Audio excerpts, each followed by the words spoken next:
Salle aussi remplie, preuve que la question intéresse beaucoup de gens.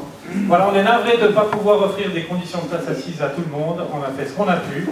Donc on laisse les personnes fringantes rester debout, elles auront aussi une bonne vue. Voilà. Merci, je vous souhaite la bienvenue. Je vous signale que l'exposition du concours de la RTS est encore visible ce soir à l'issue du débat et demain.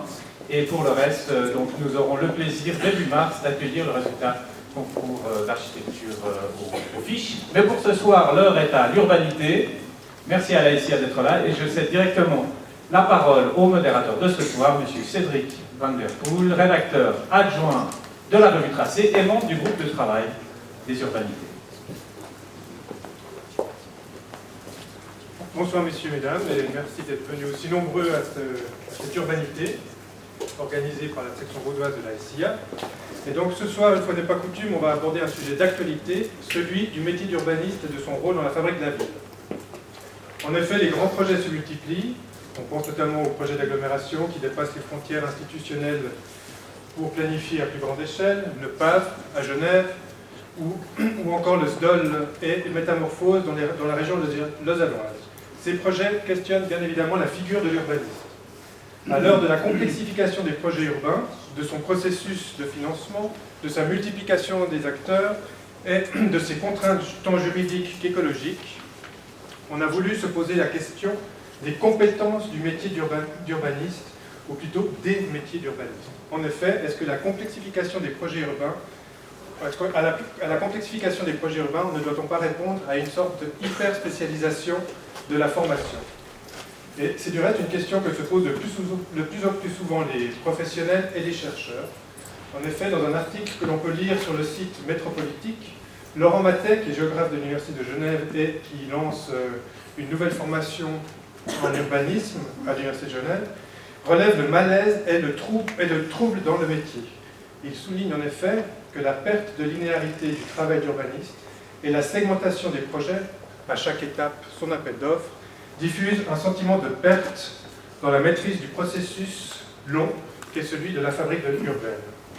Donc toutes ces questions et interrogations en amènent bien évidemment d'autres, et notamment celle de la légitimité du métier et celle de la compétence qu'un urbaniste doit maîtriser au terme de sa formation. Et donc pour y répondre, on a fait appel à 3 personnalités que je vais rapidement présenter dans l'ordre de leur intervention. Donc Antonio D'Acunha, qui est professeur ordinaire à l'Institut de géographie de l'Université de Lausanne depuis 2000. Il est docteur en économie et sa thèse a porté sur l'analyse de la problématique de l'urbanisation en Suisse dans ses rapports avec le développement des structures économiques régionales et la qualité de vie. Et depuis 30 ans, il mène des recherches interdisciplinaires en Suisse et à l'étranger dans les domaines de la géographie urbaine, de la géographie sociale et du développement durable. Il coordonne les travaux de recherche et de publication de l'Observatoire universitaire de la ville et du développement et il a mis sur pied le MAS en urbanisme durable à l'Université de Lausanne. Nous entendrons ensuite Ariane Widmer. En 1986, Ariane Widmer obtient son diplôme d'archi à l'EPFL. De 90 à 95, elle est architecte associée au sein du bureau Z Architecte, puis dès 95 à A+U+A, bureau d'architecture. Elle va très vite s'intéresser à l'urbanisme et à l'aménagement du territoire, puisque de 95 à 99, elle sera responsable de la cellule des agglomérations au service de l'aménagement du territoire de l'État de Vaud. De 1999 à 2002, elle exerce le poste de chef de design à l'Expo 02, et de 2002-2003, elle est chef de projet pour la restructuration du Parlement vaudois sur le site Perregaux et pour le nouveau musée des Beaux-Arts. Et enfin, depuis 2003, elle est chef de projet pour la mise en œuvre du schéma directeur de l'Ouest lausannois. Et ensuite, pour finir, nous entendrons Daniel Rossella, qui a commencé sa carrière comme animateur culturel. En 1975, il fonde Paléo Art et Spectacle, qui organise encore aujourd'hui le Paléo Festival de Nyon. En parallèle, il mène des études d'ingénieur et il réalise un stage de journaliste. En 1999, il est nommé responsable des events de l'Expo 02. En 2008, il est élu syndic et il sera réélu brillamment en 2011. Donc, on va suivre le même schéma que les autres fois. On va entendre les 3 intervenants. Ensuite, le débat sera ouvert. Et ensuite, on aura un apéritif offert par des amis de l'urbanité. Je passe maintenant la parole à Antonio D'Acunha.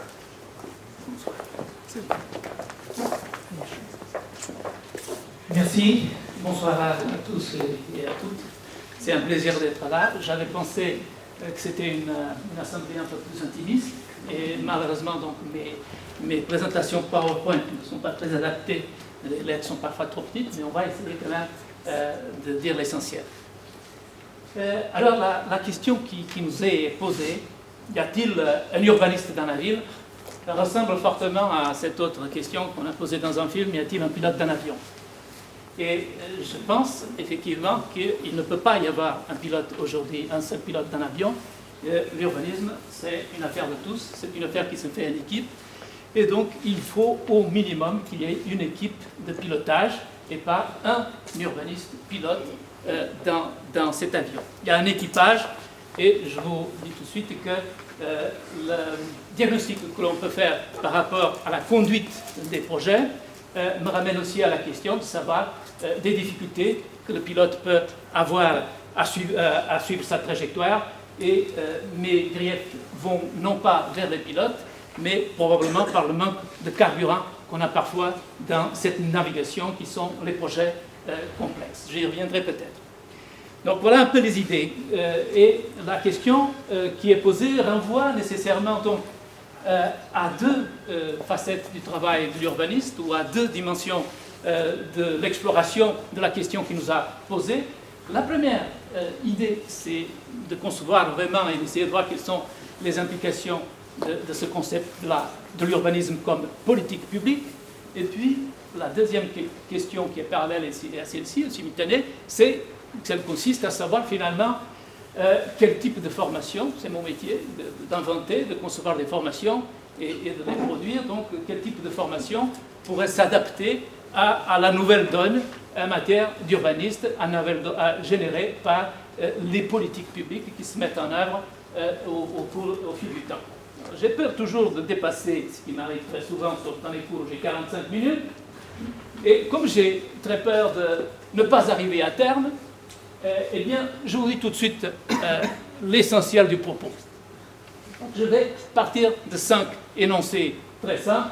Le premier, c'est de considérer, de prendre le défi de faire ce rapprochement entre l'évolution des politiques publiques en matière d'urbanisme, les difficultés qu'elles rencontrent aujourd'hui et le champ de compétences sur lequel aujourd'hui nous devons miser et le champ de compétences qu'on souhaite développer. En se disant que finalement, il y a un champ de savoir qui est très vaste, mais je prétends, en tout cas dans l'option que nous avons prise à l'Université de Lausanne, à l'Institut de géographie, qu'il y a un noyau dur de ces compétences et sur ce noyau dur que nous essayons de préparer nos étudiants. On reviendra.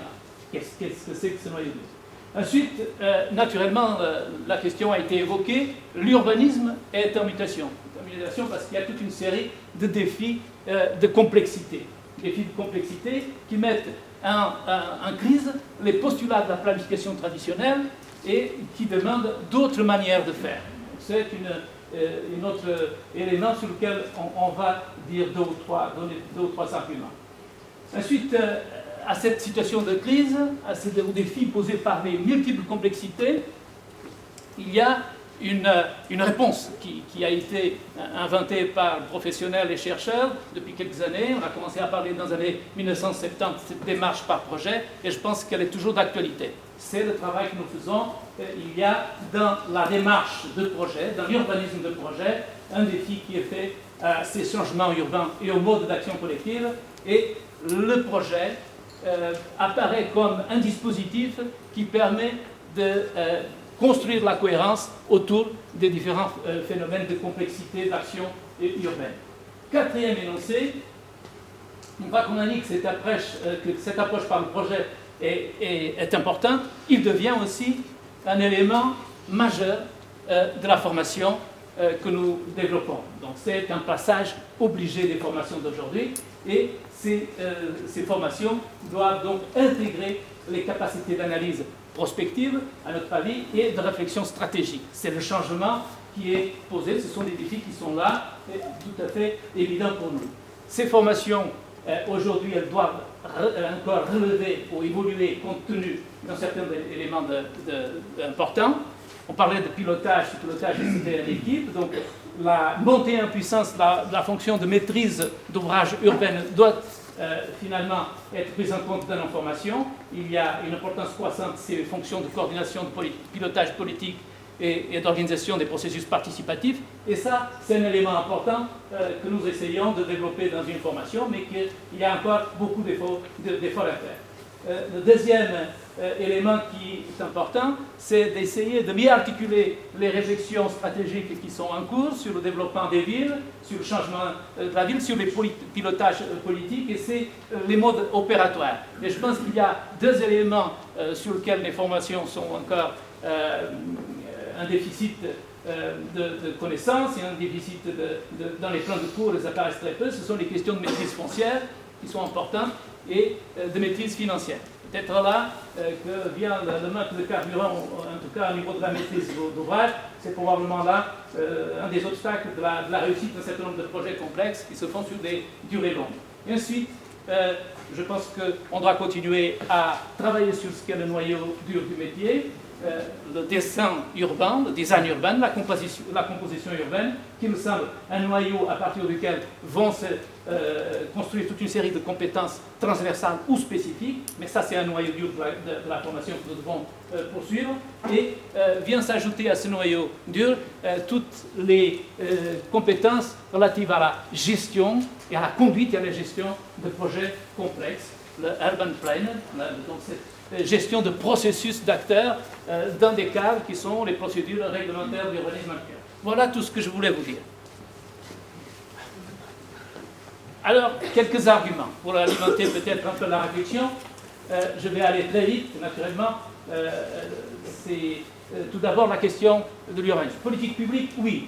Politique publique, c'est un ensemble de décisions et d'actions réalisées par des acteurs qui visent l'organisation de l'espace à plusieurs échelles temporelles et spatiales. On sait qu'une politique publique est élaborée dans un cadre légal qui oblige à prendre un certain nombre de contraintes réglementaires, un ensemble de procédures, et qui vont organiser ensuite l'ensemble d'un plan d'action à partir d'un certain nombre d'objectifs et de publics cibles à partir dont on veut changer les comportements.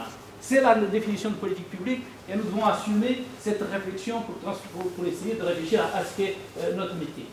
Ensuite, et c'est le défi qui est posé dans la question aujourd'hui, il y a de l'autre côté un champ de savoir et de pratique. Ces pratiques sont multiples, elles se sont diversifiées, il a été déjà dit, mais il y a ce cœur de métier, le cœur de métier qui est penser l'espacement, la mise en espace, la spécialisation, penser la composition urbaine dans cet espace. Et tous ces deux éléments, ces deux composantes de la réflexion sur notre métier, eh bien, elles aujourd'hui, elles répondent à un nouveau récit. Un nouveau récit qu'on a appelé post-fonctionnaliste, post-moderniste, mais qui est cette idée qu'aujourd'hui on cherche vraiment, que ce soit dans la pratique, dans les politiques publiques et au niveau des savoirs, à articuler l'économique, l'environnemental et le social vraiment à une réflexion sur l'aménagement spatial, sur l'urbanisme, afin de répondre aux enjeux de quelque chose qui s'appelle la qualité urbaine et dont il faudra peut-être discuter aussi. Donc l'urbanisme en mutation est une série de réponses donc, à des défis qui doivent se construire, des défis de la complexité spatiale, l'entrelacement des échelles. On se rappelle que le mot complexité, plexus, veut dire à la fois entrelacement, enchevêtrement. Donc entrelacement des échelles, c'est-à-dire polygamie des lieux, les planifications et des enjeux. Ces enjeux sont définis à différentes échelles dans des espaces qui appartiennent à plusieurs niveaux de réflexion géographique ou urbanistique. De la commune, du quartier, jusqu'à l'espace transfrontalier, etc. Complexité institutionnelle. Là aussi, il y a aujourd'hui un enchevêtrement des instances de débat et de décision et des nouvelles typologies d'acteurs qui entrent dans le processus de décision, de délibération aussi, et qui sont là et dont il faut tenir compte. Donc l'action urbanistique est marquée de ce côté par la transversalité de l'action publique. Et l'urbanisme, je dis un instant, c'est le livre le titre d'un livre de Thierry Pacaud, devient une affaire de tous. Je suis absolument convaincu que tout le monde aujourd'hui doit être autour de la table, on ne peut plus faire autrement. Complexité procédurale, là aussi, entrelacement des cadres juridiques. Il y a un cadre juridique réglementaire, mais de plus en plus on ajoute à ces cadres réglementaires juridiques des cadres non réglementaires, des conventions, des chartes, des contrats, des conventions qui viennent complexifier aussi, disons, les procédures. Et finalement, la complexité disciplinaire des différents savoirs et pratiques qui se construisent autour des enjeux de spatialisation. Ces complexités ont mis en crise, disons, le paradigme de la décision rationnelle. Ici, vous avez un graphique, un schéma légèrement transformé d'un urbaniste dont le nom, si je ne me trompe pas, c'est Christensen. Et puis, ce qu'on voit ici, c'est une ligne verticale et une ligne horizontale. C'est les objectifs de la planification peuvent être consensuels ou conflictuels. Les ressources ou les moyens peuvent être incertains ou disponibles, certains. Et puis, il y a toute une série de cas de figure. Et aujourd'hui, bien ce paradigme, l'action du jeu, disons, de l'urbanisme se situait théoriquement dans le cadre 1A. On voudrait programmer le futur, gérer les ressources certaines et avec des programmes relativement consensuels. Le monde était prédictible et aujourd'hui on se trouve plutôt dans une situation d'incertitude au niveau des objectifs qui sont un peu fouillants, qui changent dans le temps, et des moyens qui sont parfois incomplets, qui sont aussi flottants, et le risque est qu'il y ait un blocage finalement de l'action urbanistique. Du coup, il y a deux stratégies qui se présentent à l'urbaniste aujourd'hui. D'un côté, c'est de négocier, c'est-à-dire d'ajuster systématiquement des préférences, et ça nous renvoie à cette idée du projet comme une démarche itérative. Et de l'autre côté, il ne reste pas d'autre solution parfois qu'innover et d'expérimenter, et que donc faire une sorte d'urbanisme qui intègre des opportunités dans une stratégie générale à mesure qu'elle se présente, et que les possibilités de décider et d'agir se présentent. Donc ce sont ces nouvelles exigences qui ont changé les manières de faire la culture d'intervention dans les cadres qui sont les nôtres. De nouvelles exigences donc à partir de ce positionnement, de cette crise, cette mise en crise du paradigme de la rationalité de l'action publique. En matière de réflexion stratégique, il faut davantage établir des grands axes d'intervention qui s'adapteront au fil du temps, des durées longues du projet, des 10, 15, 20 ans parfois. Il faut, dans ce cas-là, pour réussir le projet, avoir des portages politiques solides, puissants, qui permettent de tenir sur la longue durée et qui vont au-delà des cycles politiques ou électoraux. Et il faut concerter parce que les acteurs sont multiples, ils varient au fil du temps du projet, donc il y a à concerter et tenir le débat public, coordonner, en quelques mots, dans un seul mot, il faut savoir conduire aujourd'hui et gérer des projets sur la durée. Donc cette fonction va être extrêmement importante, tant du point de vue de la démarche professionnelle, du pilotage, que du point de vue naturellement des savoirs à produire. Voir plus loin, voir plus large, c'est le défi qui nous est donné. Une diversification des profils, peut-être, mais il faut se dire que peut-être qu'aussi qu'il faut avoir des compétences toujours générales et aussi des compétences transversales, sans quoi la spécialisation, la division du travail à l'intérieur du vaste champ qui constitue aujourd'hui l'urbanisme peut passer à côté de l'essentiel. Donc l'idée, c'est qu'il y a cette notion de projet qui, évidemment, qui peut être un dispositif important, qui a acté toutes les évolutions au niveau sociétal, mais aussi au niveau des manières de faire la ville, de fabriquer la ville. Et les compétences demandées aux urbanistes sont devenues plus larges. L'urbaniste doit à la fois voir plus large, voir plus loin. Une culture urbanistique doit être là, une polyvalence technique, un savoir, c'est des choses que j'écoute à gauche et à droite depuis quelques années, depuis que on a commencé à penser à ces formations. C'est savoir passer d'un savoir à un autre, donc faire ce code switching, de passer d'un langage à un autre qui est demandé. Maîtriser les cadres institutionnels et réglementaires, c'est beaucoup de choses. On a déjà vu tout cela, il y a énormément de choses qui sont demandées. Du coup, on se dit qu'au-delà des configurations disciplinaires qui sont là, autour des formations de base, l'architecture, vie architecte, urbaniste, urbaniste tout seul, géographe urbaniste, ingénieur urbaniste, aujourd'hui politologue urbaniste, parfois anthropologue urbaniste, des étudiants qui sont anthropologues, qui viennent faire aussi des formations en urbanisme et qui viennent d'autres champs, et différents types de profils peuvent se dessiner en effet qui sont nécessaires à la bonne conduite du projet. Les urbanistes sont, ou pourraient être davantage projeteurs, ils pourraient être programmistes, ils pourraient être concepteurs, ils pourraient être gestionnaires, coordinateurs, animateurs, communicateurs, et cette diversification des métiers va s'organiser de toute manière autour de la notion du projet et le plus souvent autour des fonctions, aujourd'hui, je le crois, autour de la fonction de maîtrise d'ouvrage urbain. Quand je dépasse trop l'heure, ils ne font plus. Parce que je n'ai pas compté, je ne sais pas à quelle heure j'ai commencé. Comme aujourd'hui j'ai déjà pas mal d'heures de cours, 4 ou 5, je suis déjà à... Voilà. La démarche de projet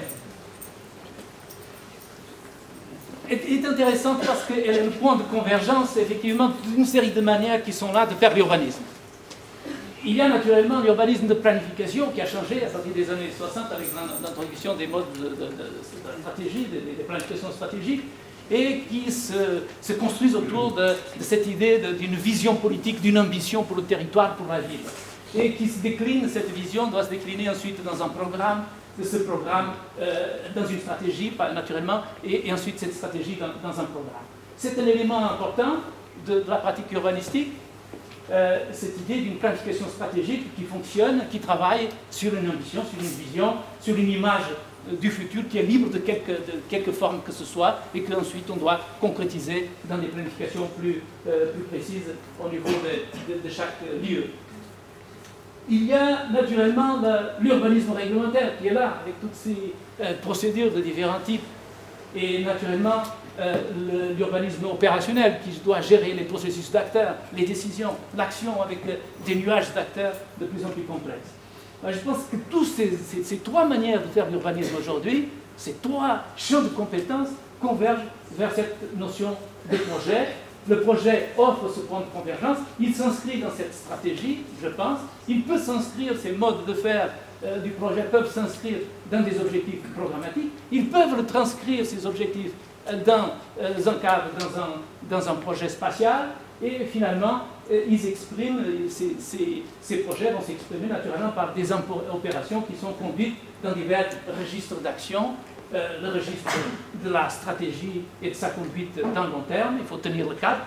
L'urbanisme réglementaire, avec toutes ces nouvelles options juridiques de différents types. Et puis, nous avons l'urbanisme opérationnel. Alors là, je vais aller plus vite. L'urbaniste doit savoir, donc, le défi, c'est comment toujours passer de l'intention à l'acte. Je pense que c'est la question qui est posée implicitement, dans cette question du pilotage, est-ce qu'il y a un pilote dans la ville? Et il doit faire cette médiation entre l'intention, la stratégie et la réalisation. Et il doit mettre en cohérence quoi? Pour répondre à la complexité des visions politiques, des procédures et des processus de fabrication de l'urbain, opératoire, des stratégies, le programme et leur transcription spatiale, et ensuite les acteurs, leur rôle, qu'ils soient maîtres d'ouvrage, maîtres d'œuvre ou maîtres d'usage. Il faut reconnaître les aspirations, il faut les concerter aux différentes étapes du déroulé du projet. Dans ce processus-là, naturellement, la question est posée du pilotage. Qui pilote ce processus sur des durées longues? Quel est le système de pilotage? Il s'agit de savoir comment composer la ville, mais aussi de savoir comment impulser, communiquer, traduire cette stratégie en programme, assurer les interfaces entre les acteurs, des plateformes dans lesquelles on peut s'échanger l'information, se coordonner, définir des responsabilités, gérer des partenariats, informer, tout cela est nécessaire, et donc articuler les phases de projet. La maîtrise d'ouvrage, certainement la conduite au projet, c'est le garant des processus, de la qualité des processus sur la longue durée. C'est ce qui doit assurer sur 10-15 ans la conduite de la stratégie et sa conduite. Articuler donc des phases du projet, faire exécuter, assurer donc la qualité du produit final, non seulement en termes de contenu, le projet lui-même, sa qualité, mais en termes de processus de décision. Je pense qu'on ne peut pas aujourd'hui dissocier les deux. Donc voilà, l'assistance à maîtrise d'ouvrage, c'est peut-être un des défis que l'on doit mieux construire dans nos formations. En tout cas, on essaye de travailler sur cette thématique-là, réfléchir aux fonctions du portage politique du projet et comment les traduire en formation, au pilotage technique avec toutes ces différentes dimensions et naturellement à la question de l'organisation des processus participatifs. Tout ceci demande des compétences avec l'idée que derrière, il y a quand même toujours une réflexion sur l'espace qui est nécessaire. Les formations, nous avons fait cette réflexion et nous avons fait avec des professionnels depuis une dizaine d'années. Je vois beaucoup de visages amis connus dans cette salle, et c'est eux qui m'ont inspiré aussi dans cette recherche, disons, de quelque chose qui pourrait répondre à une demande, disons, des professionnels. Et nous avons essayé de traduire certains de ces domaines dans nos formations. Analyse et prospective, diagnostic territorial et vision du futur. Il y a des savoirs, il y a des savoirs théoriques qu'il faut maîtriser, il y a des compétences, des capacités à réaliser quelque chose, et puis on doit, les urbanistes, enfin les professionnels, nous demandent souvent, quand nous présentons nos étudiants, mais qu'est-ce que vous savez faire concrètement? Eh bien, je sais, oui, rédiger un document, je sais faire des schématisations, je sais faire de la cartographie, je sais rédiger, je sais cartographier, je sais faire autre chose, je sais penser à un projet, c'est quelles sont les étapes, c'est ces produits que l'on sait faire. Hein? Et toute cette réflexion se fait dans notre formation autour des outils, des compétences, des savoirs et des produits que l'on souhaite présenter, que nos étudiants doivent savoir réaliser un certain nombre de choses. Au niveau de la programmation et la conception, nous devons à nouveau trouver un ensemble d'éléments. Ce tableau n'est pas exclusif, mais c'est notre boussole. Et puis, au niveau de la conduite et gestion des projets, ce sont les 3 champs de savoir sur lesquels nous fonctionnons. Voilà. En sachant qu'en maîtrise, nous axons nos formations sur l'analyse et la conception urbaine, et qu'en maîtrise en études avancées, donc dans LMAS, nous avons une préférence pour des modules sur la conduite du projet et sur les questions de réalisation des opérations. J'arrive à la fin. Défi à relever pour nos formations. Une meilleure prise en compte de cette montée en puissance de la fonction de maîtrise d'ouvrage urbaine qui est nécessaire à la production de la qualité urbaine, en termes de processus, mais aussi, je le dis, en termes de contenu. Une meilleure articulation entre la réflexion stratégique et le passage à l'acte. Cela passe par une prise en compte dans nos formations de la dimension foncière, de la conduite du projet, donc la maîtrise foncière, et des questions de maîtrise financière des projets, des opérations qui sont très peu prises en compte actuellement. Je ne pense pas qu'en Suisse romande, il y ait des formations qui prennent en charge ce type de formation, ce type de compétences, en tout cas au niveau d'enseignement. Et le lieu d'effort doit pour nous continuer à porter sur un perfectionnement de la réflexion sur le noyau de base de la discipline, notre métier, le dessin urbain, la composition urbaine, mais aussi des techniques et de conduite et de gestion du projet. J'ai été trop long, je m'excuse.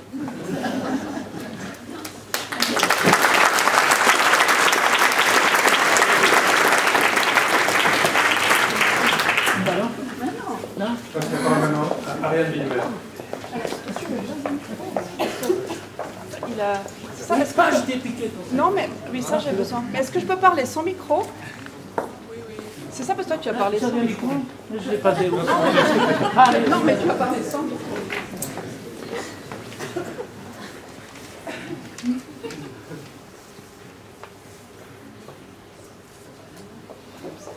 Bon, très bien. Donc effectivement, si je peux parler sans micro, ça me laisse mes 2 mains. C'est ce que j'ai besoin de faire. Donc bonsoir à tout le monde. Quand on m'a posé cette question, y a-t-il un urbanisme dans la ville? Donc moi, je n'ai pas pensé au pilote, mais j'ai plutôt pensé à la ville et puis peut-être comprendre finalement qu'est-ce qui s'est passé dans la ville et dans la production de ville qui fait qu'aujourd'hui, on n'a peut-être pas besoin des mêmes compétences que celles dont on avait besoin il y a 100 ans. Donc la première question que je me suis posée, finalement, j'ai essayé de comprendre, c'est ce qui a changé dans cette façon de fabriquer de la ville entre... je dirais la fin du 19e siècle, où l'urbanisme était devenu une discipline en soi, puisqu'il a fallu répondre à des croissances démographiques extrêmement importantes, et que les villes avaient besoin de s'étendre. Il me semble qu'au départ, quand je regarde maintenant ces plans, qu'on peut regarder ensemble, la chose paraissait si simple. Si simple parce qu'on pouvait être architecte, construire, et puis en même temps dessiner des plans d'extension de ville, des plans qui sont en fait des projets urbains, derrière laquelle il y a la forme urbaine, mais derrière laquelle il y a non seulement le plein, mais également le vide, tous les espaces publics. Et donc j'ai trouvé ces belles cartes que vous connaissez certainement, enfin en partie aussi, que ce soit la carte de Amsterdam Zuid de Wallach, qui est par ailleurs un magnifique architecte, qu'on part à Genève avec Braillard, dont on connaît également les réalisations architecturales, qu'on parte à Lausanne et qu'on voit comment Tchoumi avait cherché à étendre la ville de Lausanne vers l'ouest, ou alors qu'on aille vers le Corbusier avec une vision du plan voisin.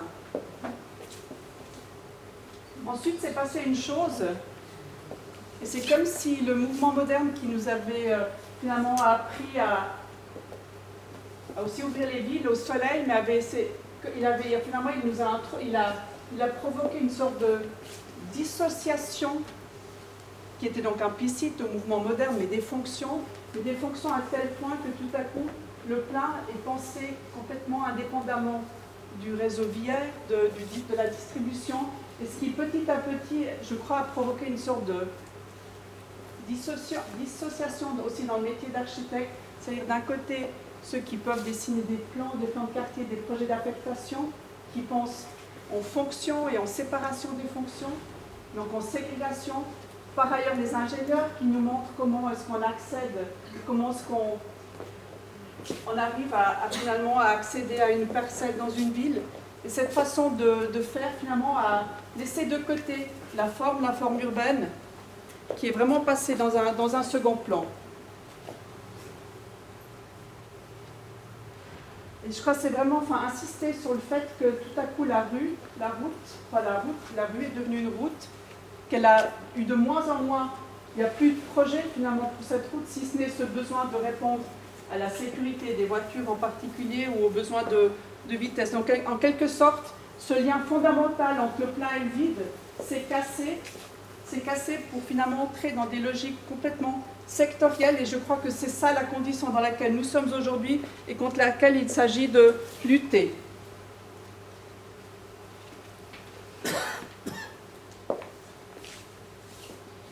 Donc finalement, ce contexte dans lequel l'urbaniste où nous agissons aujourd'hui, qu'est-ce que c'est ce contexte? Et je pense que, Antonio, tu l'as dit aussi, je pense qu'on est à un tournant, et c'est donc quelque chose de magnifique, parce que c'est extrêmement stimulant, mais c'est aussi compliqué et agaçant, parce que c'est compliqué et difficile de parvenir à faire des choses simples et claires qui fassent un sens pour la ville. Donc je crois que notre grand défi aujourd'hui, c'est effectivement de réussir à revenir de cette idée de dissociation, de séparation, à une logique d'intégration. Et je crois que ce qui nous a aidé à changer de regard, c'est passé finalement déjà dans les années 90, au moment où, si on regarde du côté de la France, on s'est intéressé aux grandes friches urbaines. Donc c'est d'une certaine manière la première fois qu'on a osé revenir dans la ville et où on s'est d'emblée permis de réfléchir en 3 dimensions au projet urbain.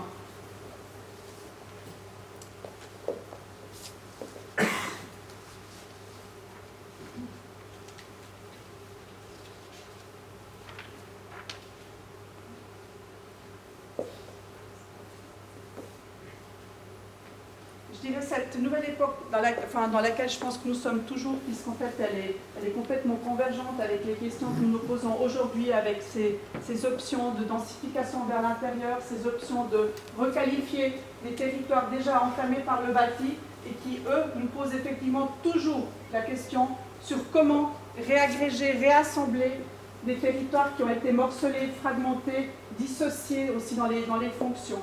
Donc je crois aujourd'hui, toutes les personnes qui aujourd'hui sont ici dans cette salle travaillent sur ce qu'on pourrait appeler recoudre, retisser des liens, donner des nouvelles ou redonner des perméabilités à des territoires qui l'ont perdu.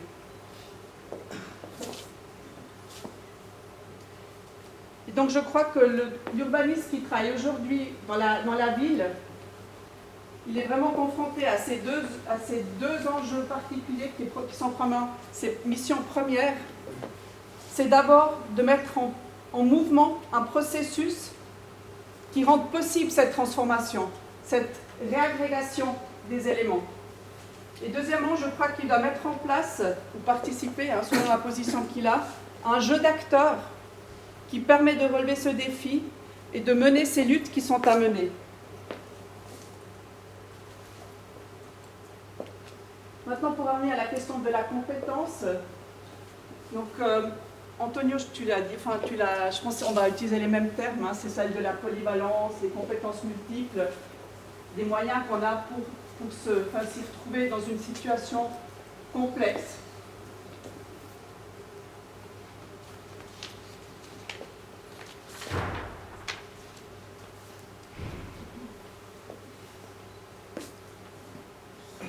Donc, l'action dans ce contexte, dans ce nouveau contexte urbain, nécessite des compétences multiples, ça a été dit. Et je pense que ces compétences multiples doivent obligatoirement se combiner dans une équipe. Dans une équipe parce que la ville, moins que jamais, l'affaire d'une seule personne. Donc, selon moi, en fait, l'urbaniste a besoin d'avoir trois principales compétences. Première capacité doit être celle de fonctionner, d'être capable de fonctionner en mode projet. Soit de travailler simultanément à des échelles différentes, que ce soit le territoire, la ville, le quartier ou l'architecture. Il doit certainement aussi étendre la notion de projet du plein au vide, donc on ne peut plus, enfin, je pense que c'est vraiment la condition de l'urbaniste, c'est d'être capable de travailler simultanément le projet du vide au projet du plein. Et je crois aussi que d'être dans le mode projet nous donne cette opportunité d'utiliser le projet comme un élément de synthèse de données sectorielles. Et c'est bien ce qu'on cherche, c'est trouver un moyen, par du projet, par de la forme, de réagréger des données sectorielles pour donner un sens à ce que nous construisons. La deuxième compétence dont l'urbaniste a besoin, ça a été dit aussi, ce sont ses compétences métiers avec un S à la fin, parce qu'elles sont multiples. Je crois que l'urbaniste doit connaître ce que font les gens dans son équipe, doit être d'une certaine manière effectivement polyvalent ou pluridisciplinaire. Il doit avoir des savoirs multiples, le savoir de la culture du bâti ou du projet. Quelqu'un dans l'équipe, en tout cas, doit l'avoir.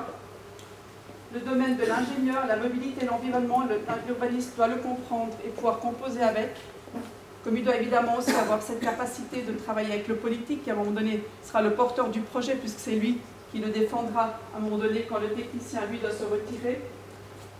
Mais ce sont aussi des compétences dans les domaines légaux ou économiques ou sociaux.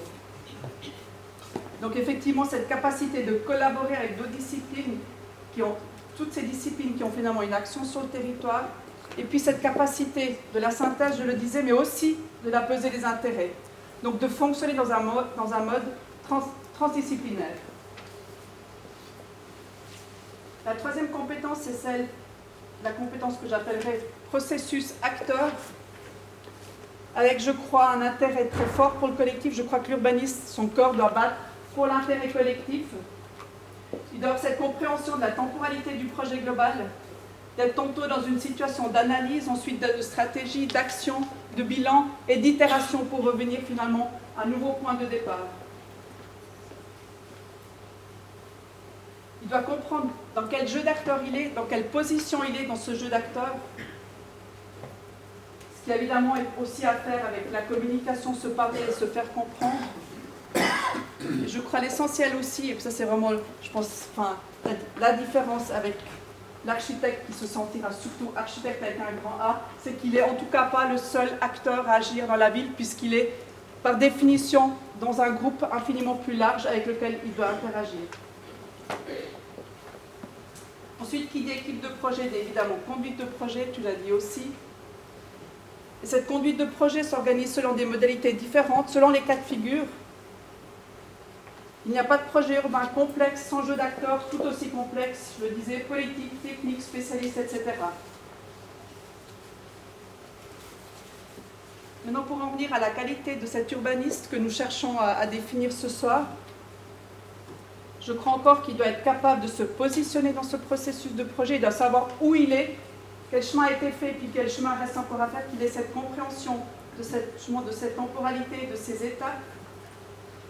L'urbaniste doit aussi veiller que dans son équipe, l'ensemble de ses compétences soient présentes, puisque lui seul, en fait, peut pas, je ne pense pas que ce soit possible qu'il ait cette polyvalence absolue. Donc il doit être capable de travailler avec des gens qui ont l'ouverture d'esprit également, de travailler sur un projet commun. D'une certaine manière, je pense qu'il doit être capable finalement d'avoir un rôle ou de chef d'orchestre selon sa position, ou au contraire être dans une équipe et comprendre son rôle à lui.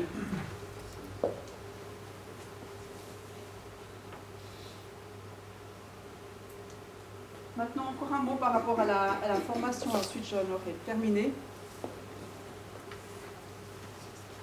que je constate, c'est que autant il y a un foisonnement de recherche sur la bonne manière de faire de la ville, autant dans le milieu académique, il y a un foisonnement de recherche de trouver ces combinaisons d'études qui feront que sur le terrain, ensuite, dans la ville, il y aura des personnes qui seront à même à relever ces défis. Ce que je vis dans mon quotidien, c'est que les portes d'entrée vers le métier d'urbaniste sont nombreuses. Enfin, il y a beaucoup de géographes dans le métier d'urbaniste, quelques architectes qui s'y intéressent, et puis le fait qu'il y ait beaucoup de jeunes gens ici dans la salle me réjouit énormément. Il y a également des architectes du paysage qui s'intéressent à la dimension de la ville, et je pense que cette variété aussi dans ces formations, nous rend plus riches dans les projets que nous pouvons conduire.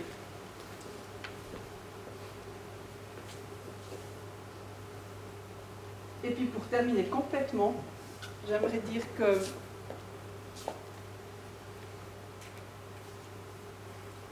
vraiment l'enjeu que je vois aujourd'hui pour l'urbaniste et pour le métier de l'urbaniste, c'est qu'on réussisse finalement à redevenir plus simple, qu'on puisse remettre ensemble ce qui a été cassé en fait dans la production de la ville, je crois, durant le XXe siècle. C'est-à-dire sortir de ces logiques de spécialisation et de sectorialisation pour repenser les projets ensemble, pour leur donner un sens et une forme également commune. Donc je crois vraiment que l'enjeu, c'est de mettre en mouvement un processus avec le plus grand nombre possible de personnes qui rendent possible cette transformation, qui réagrège ce qui a été dissocié. Et ce que je disais déjà avant, de mettre en place un jeu d'acteurs qui permet de relever ce défi. Voilà ce que j'avais envie de vous dire maintenant, et puis je me réjouis du débat tout à l'heure.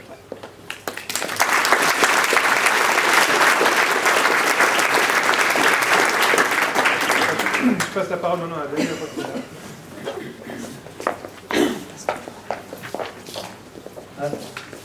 Bon, je vais utiliser ce micro de manière à comptabiliser un peu l'installation de sonorisation. Pour vous dire le plaisir d'être ici, mais vous dire aussi que, en fait, quand on m'a posé la question, je dis ah ouais, l'urbanisme, c'est un joli sujet, ça m'intéresse. Puis après, quelques temps après, je me suis penché sur le sujet en me disant mais qu'est-ce que je vais aller faire là-bas? C'est une sorte de guet-apens. Je vais être qu'avec des gens dont c'est le métier qui excellent dans leur domaine, qui enseignent, qui ont une monstre expérience. Et pour moi, qu'est-ce que je vais bien pouvoir leur dire? Alors, je me suis dit, j'allais parler très modestement de ce que je connais le mieux et de ce que je sais faire. Puis pour le reste, essayer d'éviter des banalités en parlant simplement de ce que j'ai pu constater.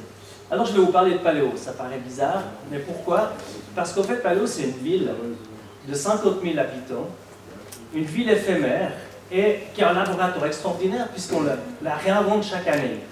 Pas tout à fait, puisqu'il y a des choses qui sont plus fixes. Et puis, à Paléo, on a mis en place une commission d'urbanisme.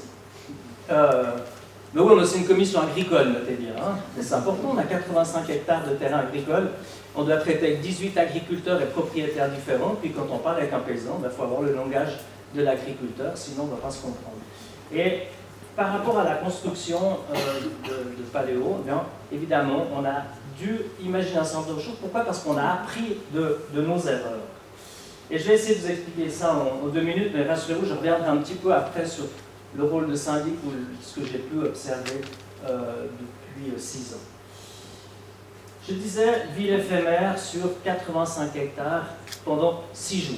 C'est que des terrains agricoles, donc il n'y a aucune installation fixe. Bon, on triche un petit peu parce que dans le sous-sol, il y a quand même pas mal d'installations avec les stations électriques, l'arrivée d'eau, l'évacuation d'eau usée. Le terrain est ceinturé de fibres optiques, il y a 400 lignes de téléphone, il y a 5 sous-stations électriques. Bon, voilà. Mais ça ne se voit pas. Donc c'est tout est en sous-sol, et là vous avez une petite idée du terrain actuel. Et puis en quelques chiffres, bon, on est en Suisse et pas au Canada, donc on est sur 5 communes différentes. Et puis on accueille à peu près 230 000 spectateurs. Je ne vais pas vous parler longtemps des chiffres, mais c'est juste pour dire qu'il y a 10 500 personnes accréditées, donc 10 500 personnes qui travaillent ou qui ont un rôle pour faire fonctionner tout ça. qu'est-ce qu'on a appris dans cette affaire? D'abord, quand on a déménagé après Colovray, on a dû repenser complètement l'aménagement du terrain. Colovray, pour nous, c'était un endroit idéal, génial, bord du lac, à côté de la piscine. On avait idéalisé cet endroit, ce qui fait que quand on a perdu, puisqu'on n'était pas chez nous, et qu'on a perdu ce lieu, je dois dire que j'étais, pour la première fois, vraiment dans une période de doute.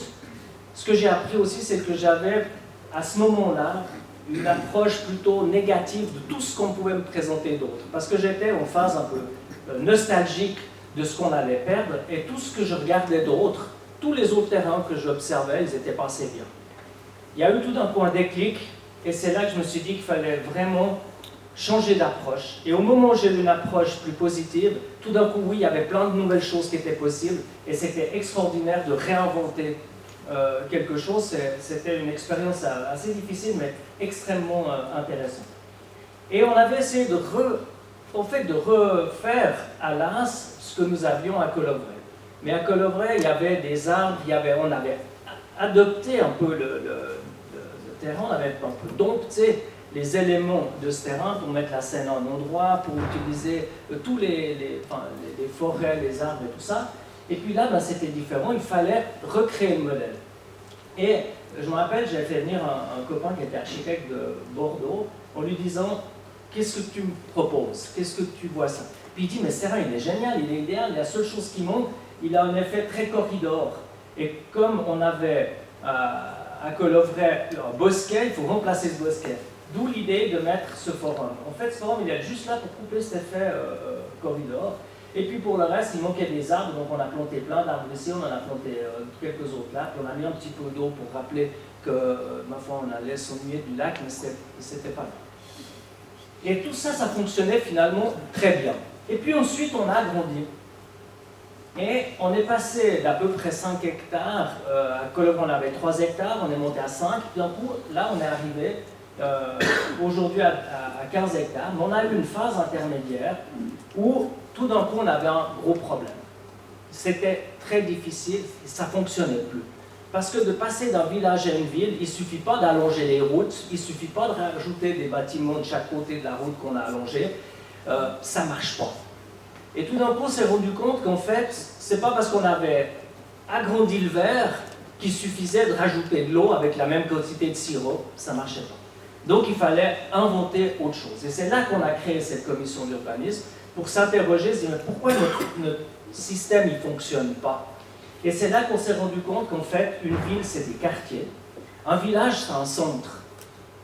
Une ville peut aussi avoir un centre, mais c'est des quartiers.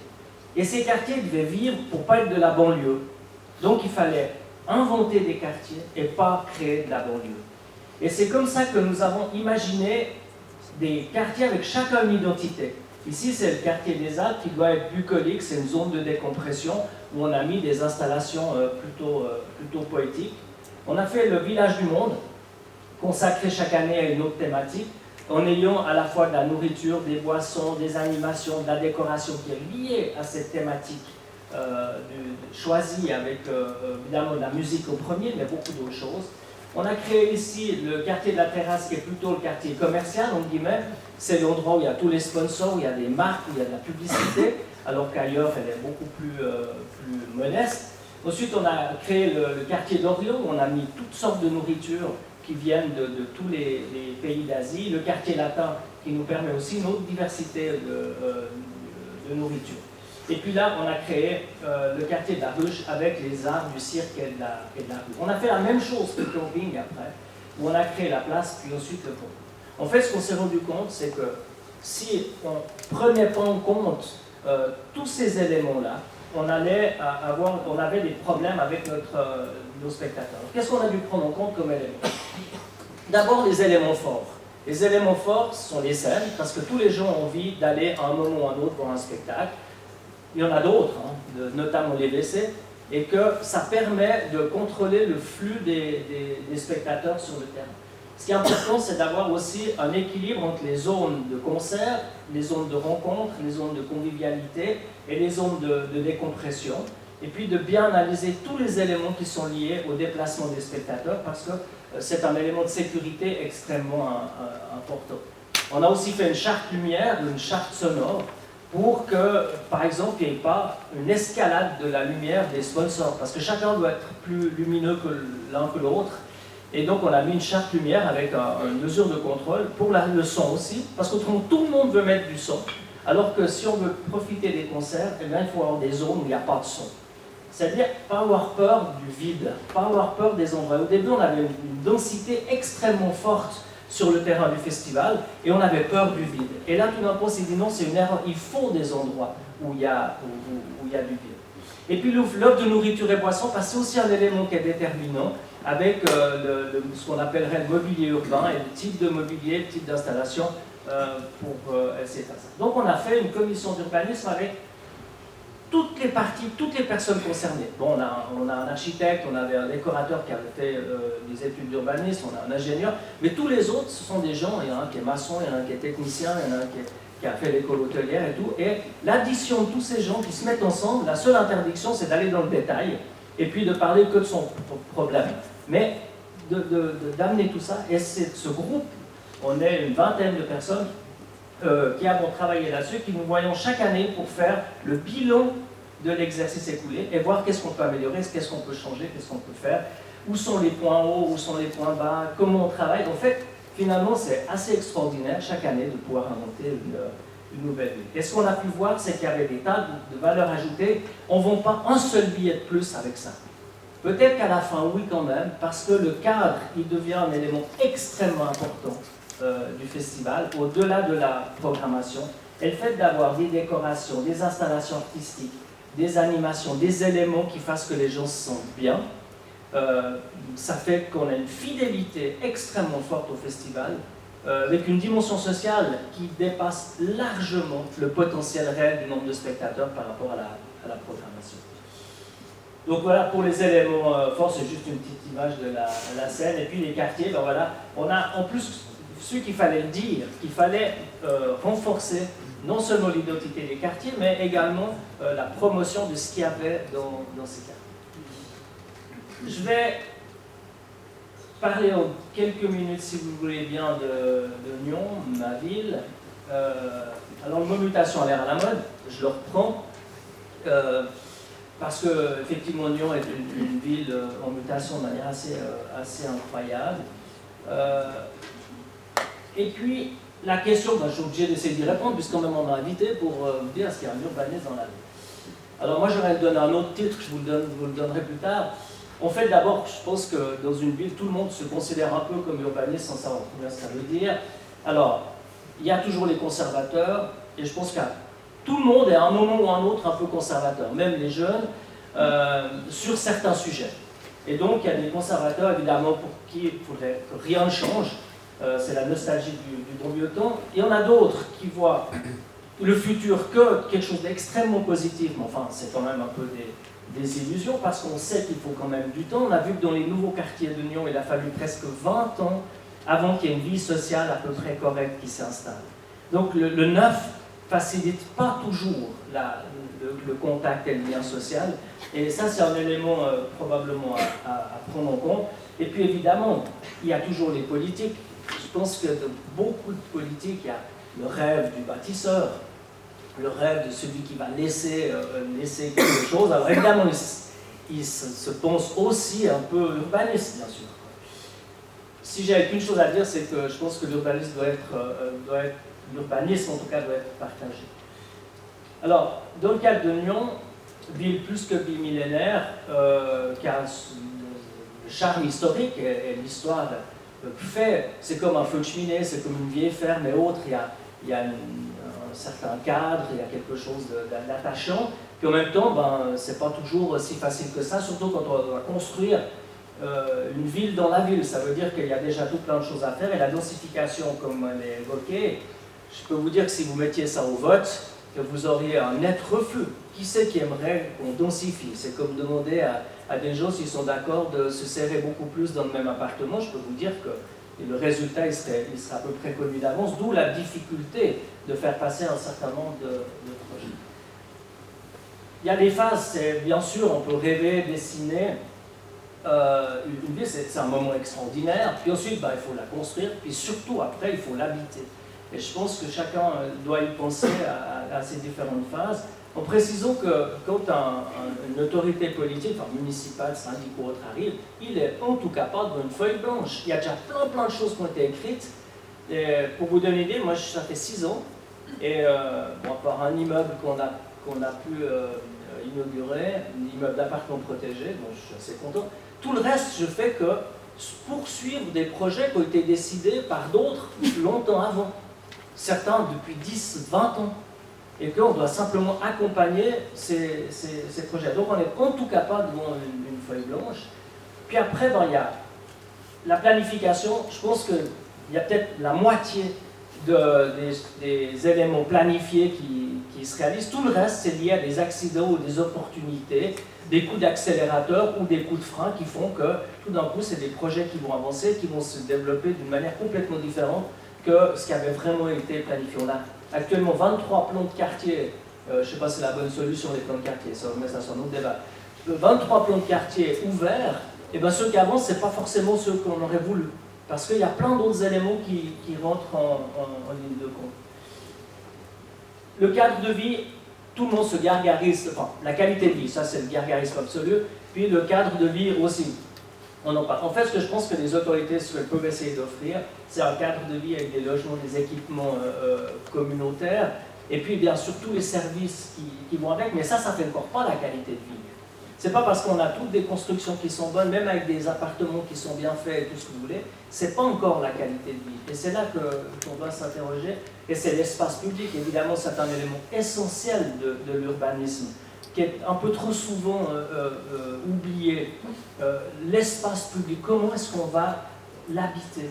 Et notamment, on parle souvent d'espace minéral, et ben, je peux vous dire que ça ne suffit pas, même si pour certains c'est très beau, il y a beaucoup d'éléments qui doivent être pris en compte là-dedans, mais ça vous le connaissez beaucoup mieux que moi. Et puis évidemment, ben, c'est toujours un processus qui mérite beaucoup de passion.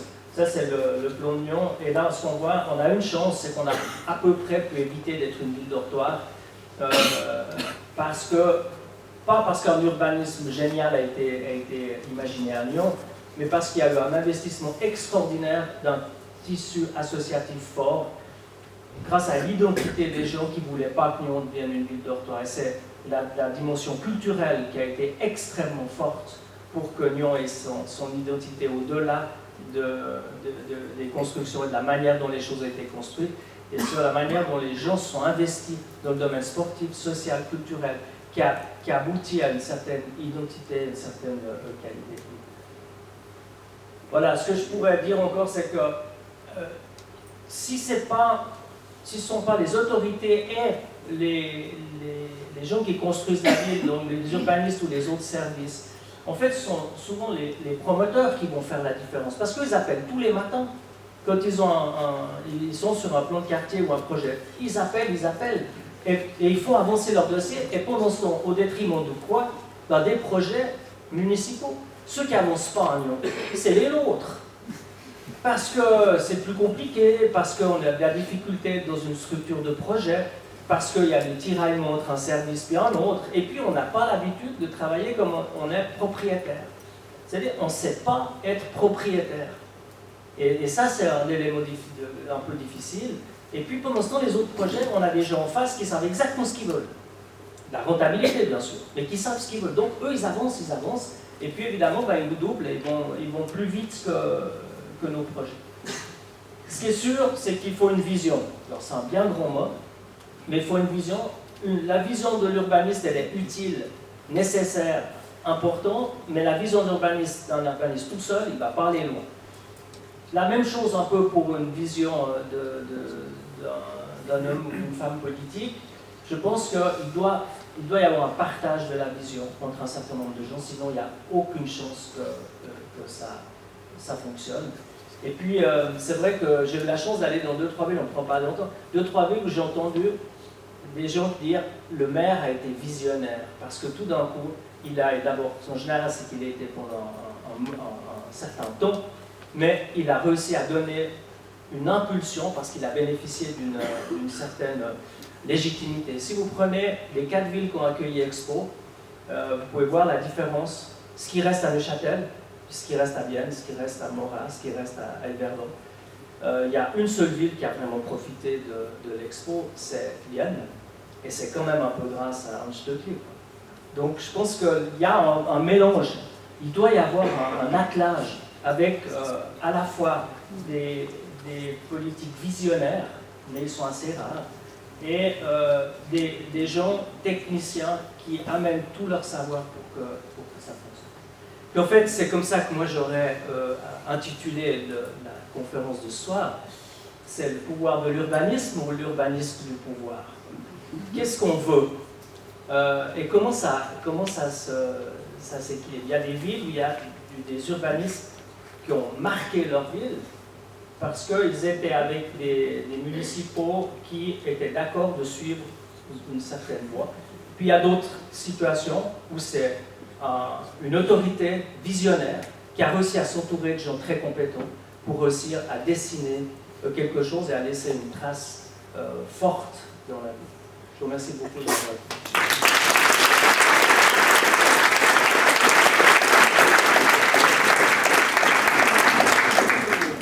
J'invite les 3 intervenants à prendre place devant. Et on va passer aux questions. Alors je vais tout de suite ouvrir les questions à la salle. Tout là-bas.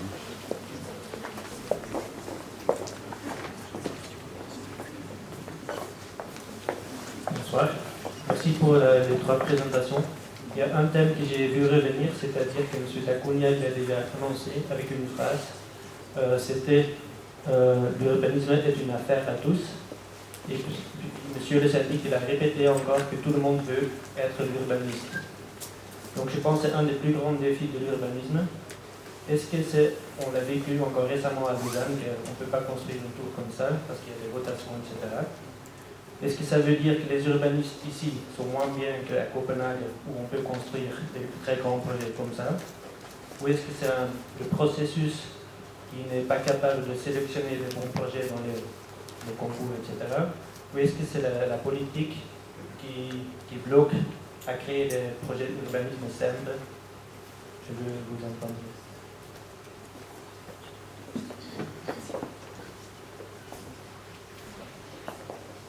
Alors, ça marche bien.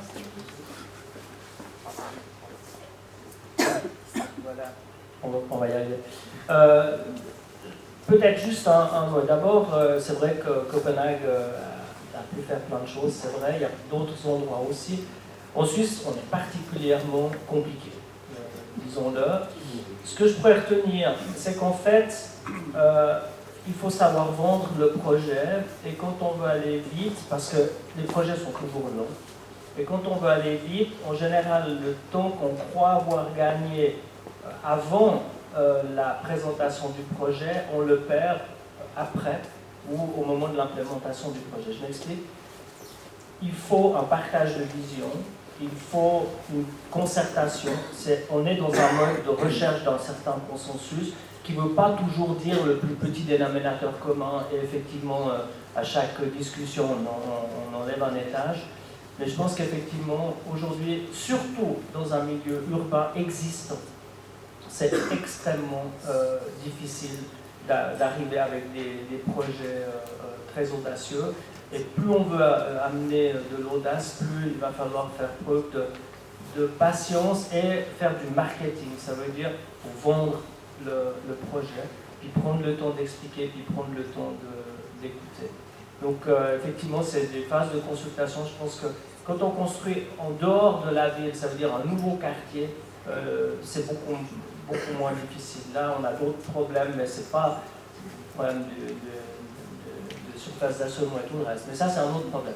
Mais ce qui est très difficile, c'est quand on construit dans la ville, ça veut dire qu'on doit démolir des choses pour construire quelque chose de nouveau. Et ça, effectivement, c'est extrêmement difficile, mais je pense que c'est partage de vision, vraiment prendre du temps pour la concertation. Et il y a 1 ou 2 exemples qui ont manqué, qui ont échoué, enfin des projets qui ont échoué dans le canton de Vaud, par exemple, où je pense qu'il y a eu un problème de dialogue, pour un cas en tout cas, entre l'autorité et les gens qui ont très vite dit qu'ils n'étaient pas d'accord et qui n'ont pas été entendus.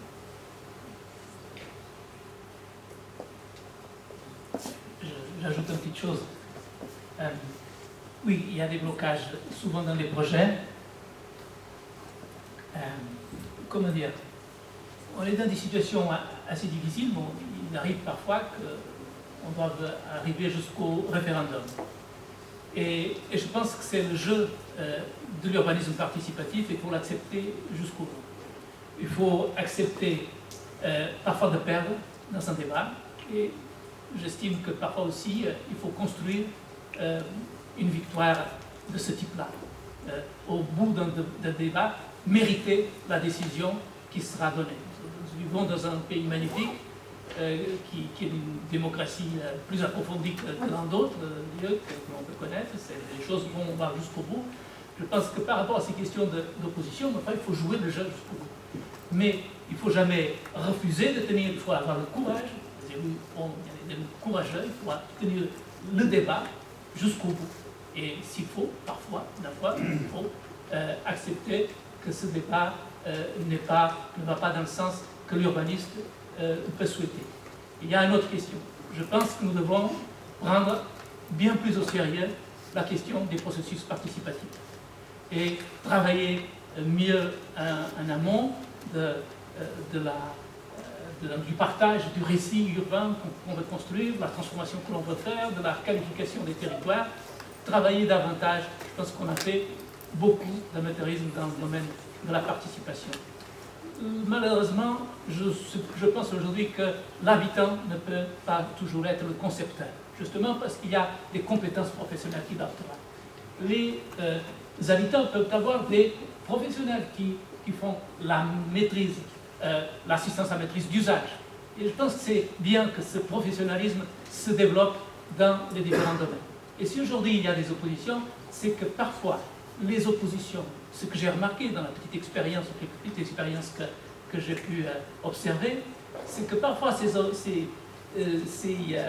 refus sont sur des positionnements, sur des postures de valeurs qui sont totalement étrangères au projet lui-même, à la composition qui est proposée, que ce soit une tour, que ce soit un quartier de tel ou tel type. C'est qu'aujourd'hui, dans pas mal de processus de participation, on voit des noyaux de personnes qui s'opposent, mais qui s'opposent pour des critères et pour des positionnements, des postures totalement étrangères à la logique du projet lui-même. Il y en a trop, il y a trop d'habitants, il y a trop de congestionnement. On n'a pas assez de ceci ou de cela, on ne veut pas une brique de plus dans cet espace-là. Et donc ce sont des réactions qui sont construites vraiment, parfois on le dit nimbiste, on va fermer ailleurs, mais qui sont construites sur des choses totalement étrangères à la qualité des projets. Et c'est ça qui parfois, pour un urbaniste, pour un professionnel, est décevant aujourd'hui dans la manière de mener les projets. Je parle pour Autre question? Oui.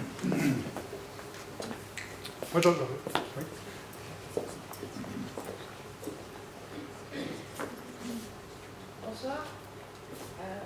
Vous avez bien différencié le rôle entre urbaniste, architecte, en disant que l'urbaniste était plus là comme chef d'orchestre, pilote, qui travaille en équipe. Personnellement, c'est ce que je fais comme architecte. Mais je veux savoir, il n'y a personne qui a parlé de la vision, de la créativité. C'est quelque chose qu'on ne prend plus du tout en compte dans l'urbanisme. Moi, je veux bien répondre parce que c'est ce que j'avais mis dans la catégorie ou dans la compétence mode projet. Donc derrière la compétence projet, pour moi, il y a évidemment un concept, une vision, mais qui se transcrit dans un projet territorial en 3 dimensions, donc un morceau de ville ou un bâtiment, un quartier. Et donc pour moi, c'est évident que quand on travaille sur la ville, on doit avoir des visions plus larges, mais des visions aussi parfois plus ciblées sur des parties, des morceaux de cette ville. Et je pense que quand on fait de l'urbanisme, quelqu'un dans l'équipe doit faire la forme. Et je pense que c'est celui qui fait la forme, qui fait les 3 dimensions, qui doit avoir cette capacité de la vision. Et ensuite, il y a les mots qu'on peut mettre sur la vision. Et ces mots, c'est souvent les politiques après qui les reprennent aussi. On est d'accord? Non? Et après, on doit être avec les mots et les images qui sont produites aussi. C'est finalement comme ça qu'on va chercher l'adhésion du plus grand nombre qui nous permet d'aller vers une vision.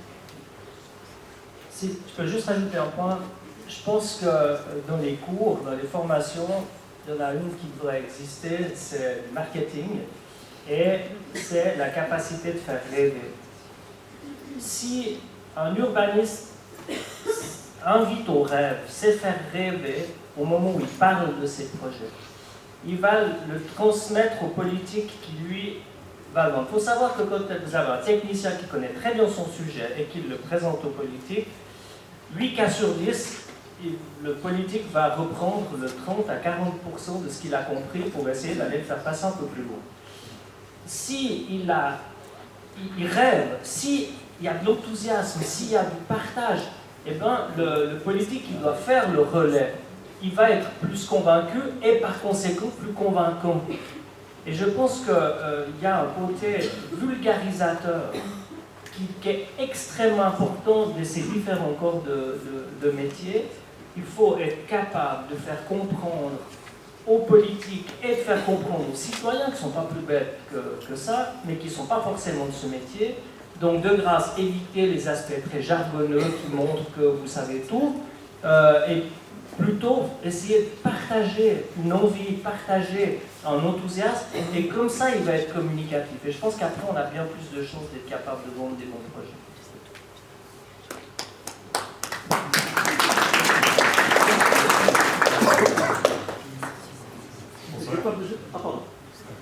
Merci beaucoup pour cette présentation qui a montré que la discipline urbanistique est devenue très très complexe. Donc je pense que notamment l'exposition d'Antonio, c'est affolant tout ce qu'on doit faire. Et en même temps, c'est très paradoxal parce qu'il n'y a pas de formation d'urbanisme en Suisse, d'ailleurs dans beaucoup de pays européens.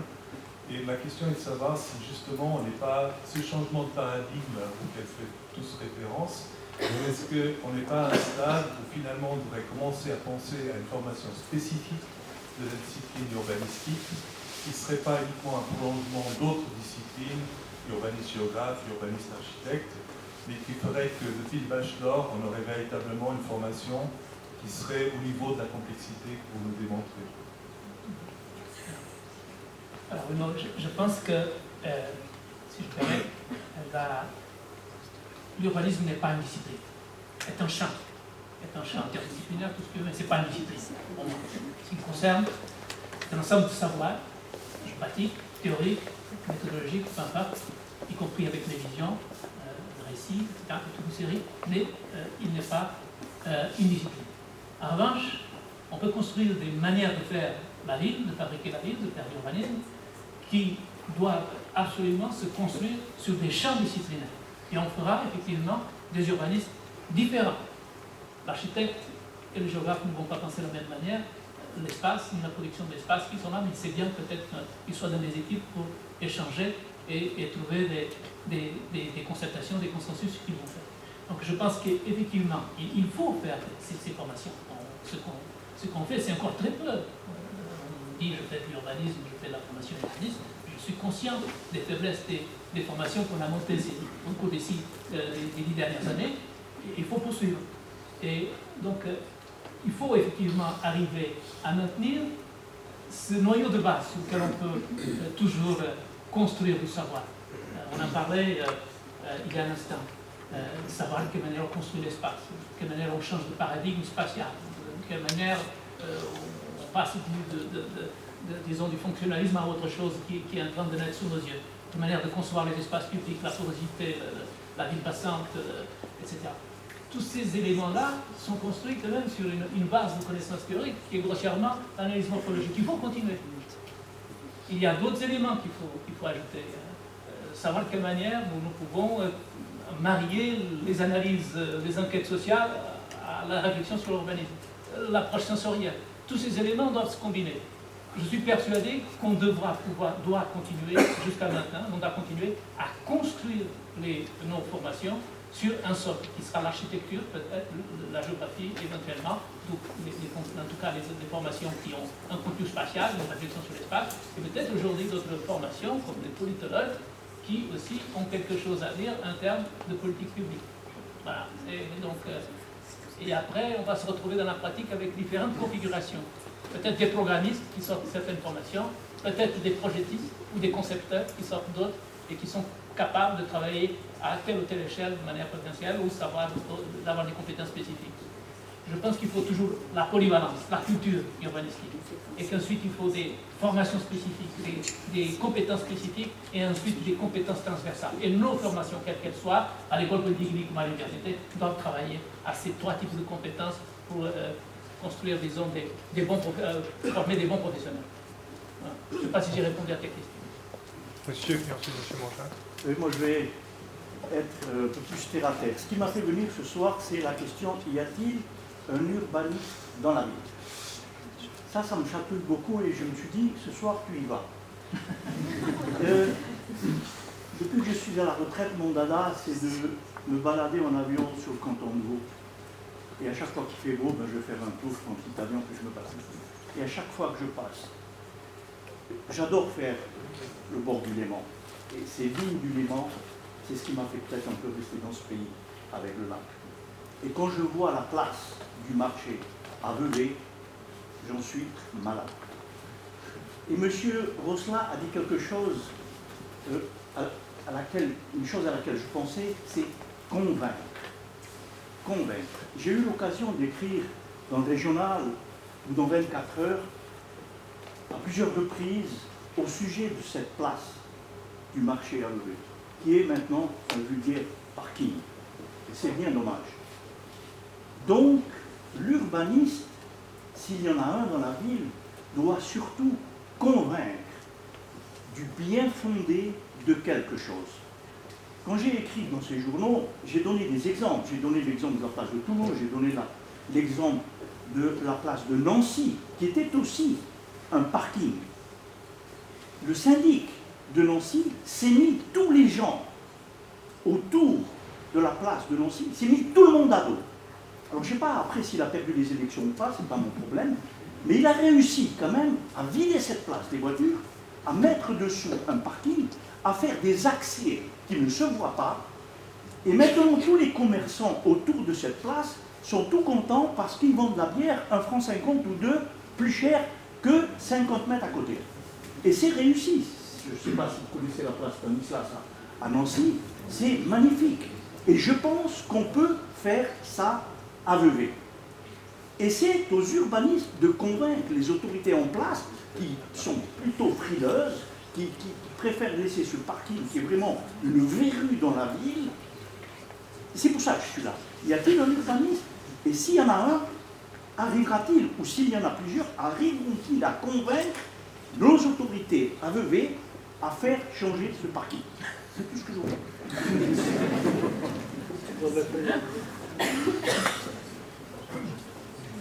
Je peux peut-être juste dire 2 mots. D'abord, Vevey n'a pas de monopole des grandes places avec parking qui sont un peu ratés, avec ou sans parking. Hein. Donc ça c'est sûr. Et puis la dimension de la place, c'est toujours un grand débat parce qu'il y a les nostalgiques d'une place qui a eu existé, mais pour toutes sortes d'autres fonctionnalités. Et puis il y a la juste dimension d'une place. Quel est son rôle? On voit de l'Yverdon, Sion, d'autres places. Est-ce qu'elles sont réussies ou pas? Les avis sont partagés, mais c'est pas certain. Donc oui, il doit y avoir ça, mais par rapport à l'essentiel de votre question, un urbaniste tout seul, mais aussi génial soit-il, il ne pourra pas, sauf si c'est le roi ou le gouverneur, mais dans notre système démocratique. Je veux dire, l'urbaniste tout seul, il peut amener des idées, il peut amener des choses, il peut faire rêver. Ça serait bien de faire rêver les membres de la municipalité qui après auraient envie de prendre le projet parce que c'est de multiples politiques qui vont être là. Et qu'est-ce qui se passe? C'est qu'on a une addition de politiques sectorielles qui vont ajouter tout plein de contraintes. et qui vont faire que quelque chose qui paraît facile, je sais pas, transformer la place Perton à Nyon en parking souterrain et puis supprimer le parking de surface, c'est mon vœu, rassurez-vous, ça fait 50 ans qu'il y a des gens qui pensent à ça, donc je ne suis pas le premier. Eh bien, si vous saviez l'ingéniosité d'un certain nombre de gens pour additionner des complexités et faire qu'on a une addition de politiques sectorielles qui se veulent toutes plus vertueuses les unes que les autres, notamment la mobilité, mais plein d'autres, qui font qu'à la fin, ce projet devient extrêmement difficile à réaliser. Donc l'urbanisme, j'ai un personnage, une personne importante, idéalement un groupe de personnes si c'est un service, mais qui peut jouer qu'un petit bout dans le chaînon pour arriver à modifier quelque chose de fort dans une ville, surtout si c'est au plein centre-ville. Merci.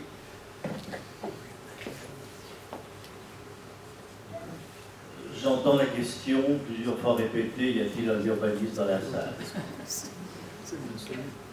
Je me demandais si, heureusement, et j'en ai la preuve maintenant, il y a un public dans cette salle des urbanités, et que ce n'est pas de l'entre-soi. Merci monsieur de votre témoignage.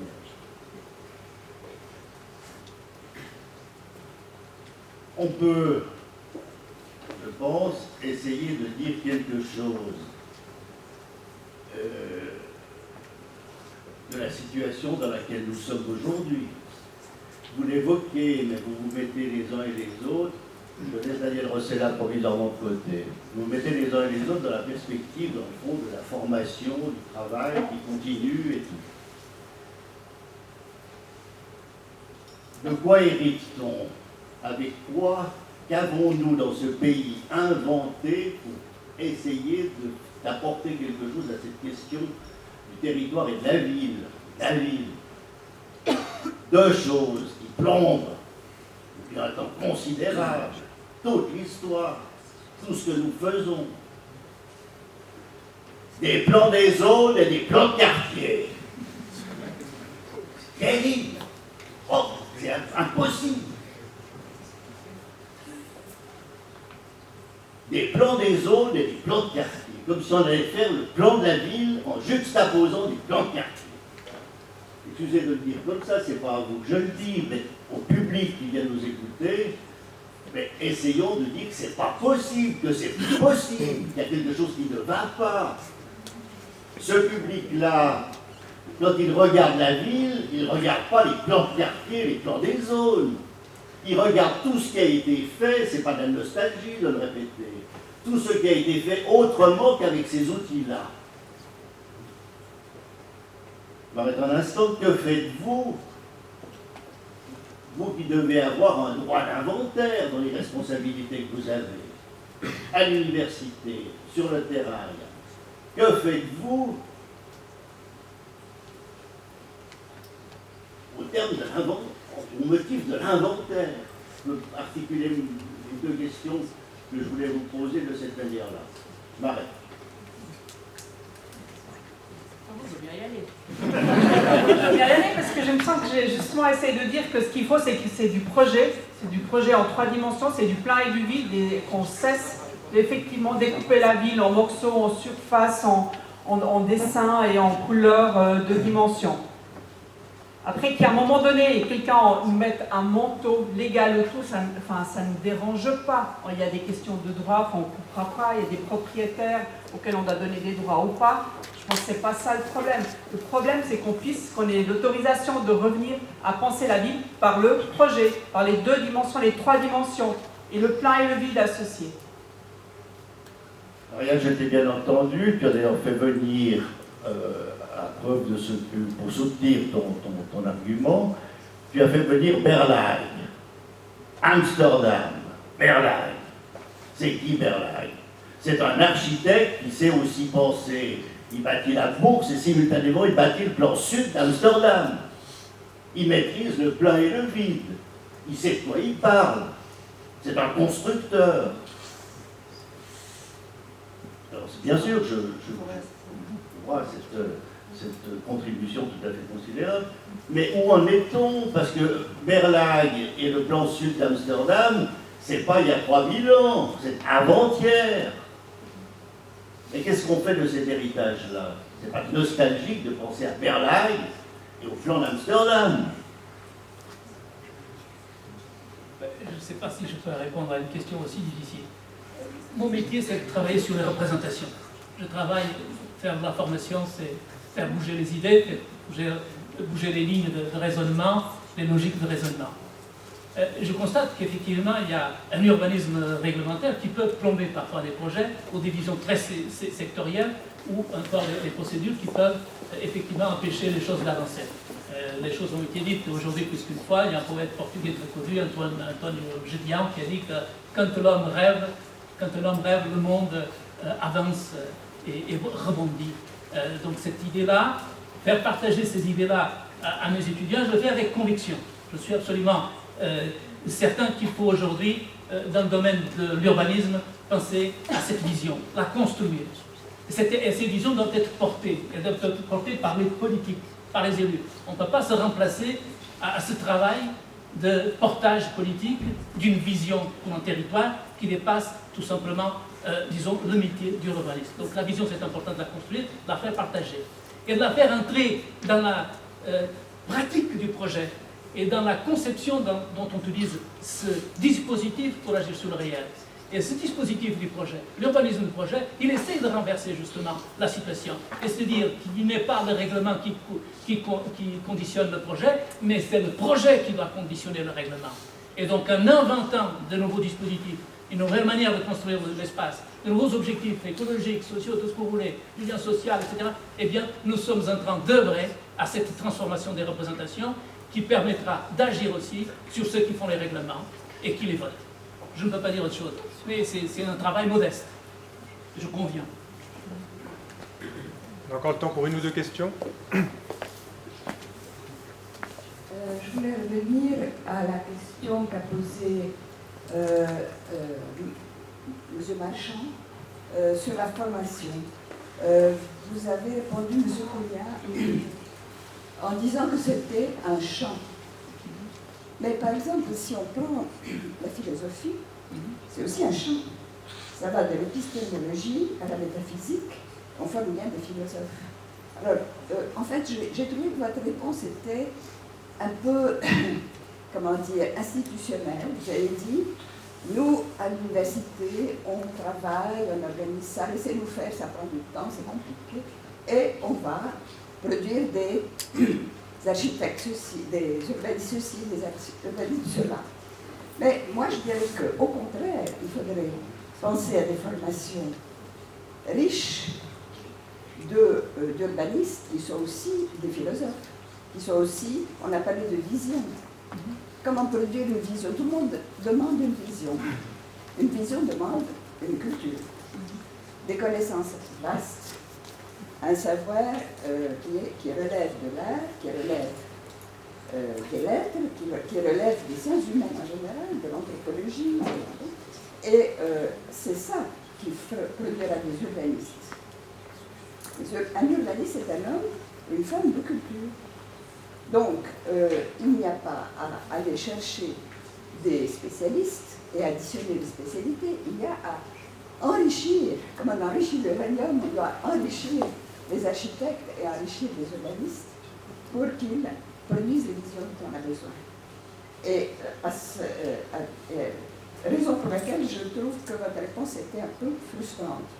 Je ne sais pas si l'université réellement est en train de penser ça, mais c'est de ça que la ville a besoin. Je dirais même qu'on n'a peut-être pas besoin d'urbanisme, mais on a besoin des professionnels de la ville, tous ensemble, et ceux-là disposant d'une vision que seules les connaissances très générales, très diverses, qui vont de la musique aux sciences exactes de la police. Certainement, également. Oui, encore une je ne partage pas naturellement complètement votre opinion, même si je respecte beaucoup l'intention. certainement, je l'ai dit aussi, peut-être pas de manière assez accentuée, parce qu'il y a beaucoup de choses à dire dans très peu de temps, qu'il fallait préserver cette idée d'une culture urbanistique, polyvalence, connaissance des textes, l'histoire de la ville pour un urbaniste, de l'histoire de l'urbanisme. Ce sont des enseignements que l'on donne et je suis convaincu que là, de cette histoire, de ce patrimoine d'idées et de visions, émerge quelque chose aujourd'hui que l'on peut combiner de manière créative.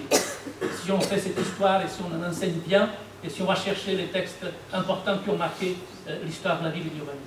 Cette vision est nécessaire. Mais moi, je suis convaincu qu'on ne peut pas faire la médecine de la ville tout en étant tout simplement un généraliste de tout. Moi, personnellement, je vous dis, quand on me demande ce que je suis, je dis toujours, je suis un urbanologue généraliste. Et j'aime bien me positionner dans ce champ-là. C'est-à-dire, je n'ai pas eu une formation en architecture, en géographie, ça a été ma deuxième formation, et effectivement, j'ai commencé par la médecine et l'économie derrière, ensuite. Donc, mais je suis conscient donc, de cette nécessité d'avoir cette culture générale. Mais ensuite, construire, bâtir la ville ne peut pas se faire seulement avec ces formations-là, il faut des formations très spécifiques. Y compris, je l'ai dit il y a un instant en disant que le règlement c'était pas important, mais je trouve qu'il est aussi important, je vous le dis tout de suite, parce que le règlement était nécessaire dans la décision, pour produire des décisions, pour stabiliser les rapports entre les individus dans la durée. Je pense que des contrats, des règles sont nécessaires aussi. Je pense que donc la vision générale est nécessaire et qu'ensuite, le métier de concepteur ne s'improvise pas. Et aujourd'hui, ce sont des métiers, c'est la concevoir la ville, concevoir un espace urbain, ce sont des métiers que l'on doit apprendre et apprendre encore et ensuite expérimenter au contact de beaucoup de monde. Voilà un petit peu. Donc je ne crois pas que l'on puisse être tout simplement un généraliste de la ville. Je n'ai pas dit ça, mais je voulais souligner que la culture ne nuit pas. Et non, puis, alors ça, je suis d'accord, je ne suis pas voilà, absolument on peut culture. produire des urbanistes ou des professionnels de la ville, de ces sortes de... C'est certain, je ne vais pas te dire là, c'est pas très bon pour le public, mais c'est clair qu'on ne cherche pas à former des gestionnaires, des managers, des communicateurs. Il faut avoir ce background culturel, mais après il faut aller sur des compétences spécifiques. On ne construit pas un quartier, on ne réfléchit pas à l'échelle d'une agglomération sur des stratégies adoptées sur ce qu'on pourrait faire uniquement avec une culture générale. Il faut des formations vraiment plus pointues que ça et il faut savoir les partager, avoir des gens, des professionnels dans les différents domaines. Merci. En tout cas, c'est mon avis. Deux questions. Trois questions. Merci. Merci.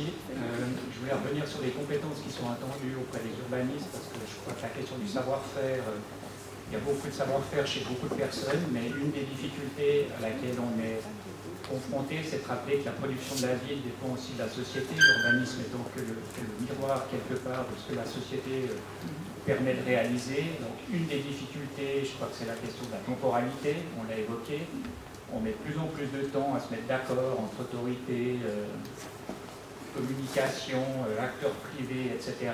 Donc ça prend beaucoup de temps. Et puis en même temps, disons, les conditions sociales de la vie changent de plus en plus rapidement, ce qui fait que le temps de mettre au point un projet, quelque part, les conditions ont changé et puis on peut recommencer. Donc c'est une vraie difficulté. Et puis dans ce sens-là, j'abonde dans le sens de la madame qui a pris la parole l'an dernier. Toutes les questions des sciences sociales, culturelles, et j'inclus d'ailleurs l'économie dans les sciences sociales, sont évidemment essentielles pour que les propositions et les projets, bien sûr avec toutes les compétences formelles et de créativité aussi qui ont été évoquées, sont évidemment centrales, mais répondent en fait aussi aux besoins réels de la société dans une question de temporalité à laquelle il est de plus en plus difficile de répondre.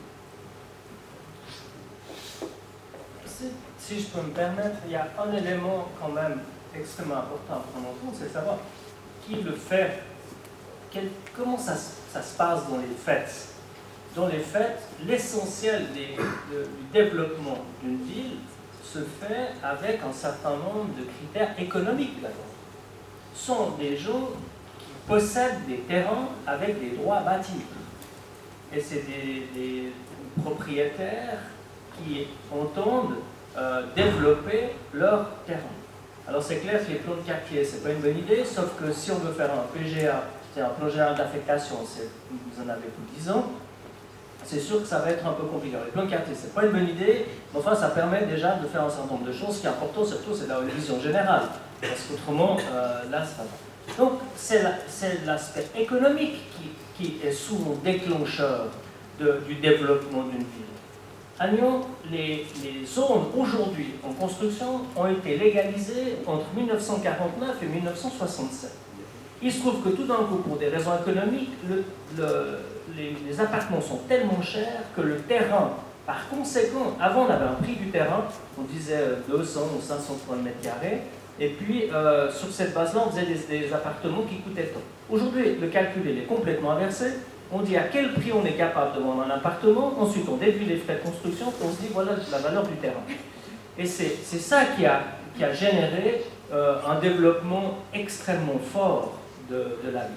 Alors la temporalité, elle est très variable. Comme je l'ai dit avant, si vous faites un nouveau quartier où il n'y avait personne, donc une zone agricole qui a été transformée en 1949 ou 67, ou si vous avez un projet qui est dans un centre-ville. Donc les temporalités sont différentes. Mais ce qui est certain, c'est qu'au départ, vous avez des intérêts économiques qui vont demander aux services du public de faire leur job, c'est-à-dire de faire le travail de planification. Le cas échéant, ils sont même prêts à le payer. Et le rôle des autorités, aidées par les différents services dont l'urbanisme a un rôle très important, c'est de faire en sorte de ne pas construire de la banlieue et de construire des quartiers qui ont une vie, avec tout plein d'éléments. La culture en est un qui est important, mais il faut ajouter tout plein de personnes là-dedans. Et je pense que c'est ça, comme ça qu'on peut développer quelque chose d'un peu intelligent, c'est s'opposer aux seules règles économiques avec un certain nombre d'autres exigences. Vous avez parlé de la société, je dirais de la vie communautaire. Qu'est-ce qu'on peut mettre là-dedans? Qu'est-ce qu'on va exiger du promoteur dans le cadre de la négociation? Et à Nyon, on pratique l'urbanisme négocié depuis longtemps. C'est une négociation entre les autorités et l'urbanisme avec le promoteur qui, lui, évidemment, voudra rentabiliser au maximum son terrain. Et le rôle des autorités, ça va être de dire non, non, non, non, pas autant que ça, pas comme ça, pour mettre justement de la vie et éviter de construire d'abord. Alors, c'est une réflexion à propos de la présentation de M. Gacugna. Au sein de l'activité de la formation des urbanistes, vous avez mis le concept de projet, c'est difficilement contestable. Ce qui me gêne, c'est qu'à aucun moment il n'est mentionné le concept de contre-projet. La majorité des transformations urbaines ont le fait de l'économie, comme l'a dit M. Roslat, et je pense qu'il y a d'assez mauvais projets. Et quand on note un urbaniste dans la ville, moi je note un urbaniste pour protéger la ville contre ces projets. Je ne crois pas, comme le dit Mme Widmer, qu'il s'agit de remplacer du vide par du plein. Actuellement, on remplace du plein par du plein. Donc il y a souvent beaucoup à perdre dans un nouveau projet. Et comme si on parle d'opposition, j'ai entendu deux réactions, une de M. Rossin qui avait manqué de dialogue. M. Gacugna a dit que les opposants en fait, avaient des motivations qui n'avaient rien à faire avec le projet. Et finalement, je n'ai jamais entendu dire qu'il y avait peut-être de très bons projets. Je veux dire, dans la formation d'urbanisme, j'espère qu'il y aura de la place pour ce genre de réflexion.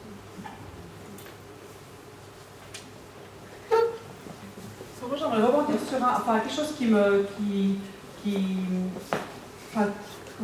votre remarque me fait, que j'aimerais ressouligner encore une fois. Je pense que c'est vrai que c'est bien qu'il y ait des privés et puis des porteurs de projets et qu'ils fassent bouger, mais je pense que le rôle de la ville ou de l'urbanisme dans la ville, c'est précisément d'utiliser ça, mais dans une logique, dans une vision, dans une direction. C'est-à-dire, d'abord, il faut que la ville elle ait un projet pour elle-même, et ensuite, elle a besoin de ces moteurs de transformation.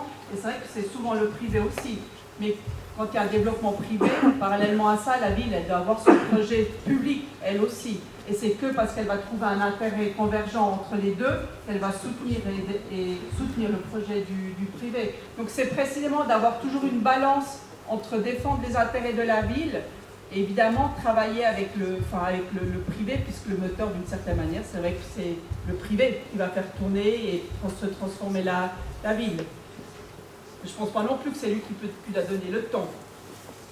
Dernière question. En tout cas, un mot, c'est qu'un des rôles du service de l'urbanisme chez nous, c'est justement d'éviter qu'on se retrouve avec des mauvais projets. Ça veut dire de discuter, nous on parle de négocier, c'est-à-dire qu'entre le premier projet et le projet qui finalement va être soumis en phase de légalisation, je peux vous dire qu'il y a multiples allers-retours, et là c'est très important d'avoir effectivement des compétences et de gens qui sentent ce qu'on a envie de faire et ce qu'on ne veut pas aussi.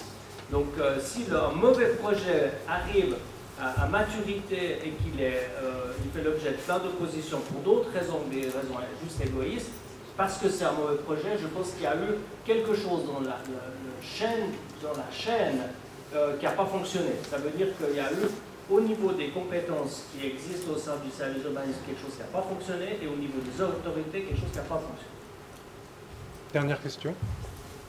Oui, ça marche. C'est bien. Alors, je vais commencer par un peu de courtoisie. Je me présente, je m'appelle Mathias Vandemerch, je suis en 2e année au gymnase de Nyon. Et j'ai une question qui peut paraître très terre à terre, presque hors sujet, parce qu'on n'a pas tellement répondu à cette question. Mais aujourd'hui, quand je me balade dans la ville, je trouve que les zones urbaines sont très peu conviviales. Et je me demande justement si l'urbaniste pense, coordonne et presque orchestre une ville pour la rendre plus conviviale.